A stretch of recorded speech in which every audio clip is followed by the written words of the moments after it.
Hoping for a bump at the ballot box, NDP leader John Horgan is running on his handling of the pandemic.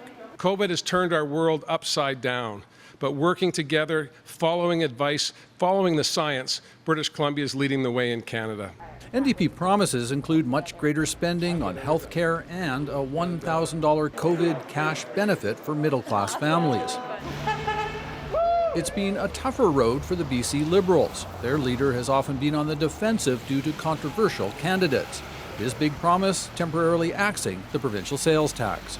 And that will mean getting rid of the PSD for a year. That'll mean getting rid of the small business income tax, supporting our tourism and hospitality businesses. The Greens went into this election holding 3 seats and the balance of power. Their new leader is pushing for faster action on climate change. And to start putting in place the building blocks for a clean economic recovery so that we can have a stronger, more sustainable province in the long term. At advanced polls this week, many were talking about the NDP forcing an election ahead of schedule. I'm not very happy that I'm having to vote right now. It's a little bit of a cynical move for the NDP government to call an election now. I think we need to uphold democracy even though there's a pandemic.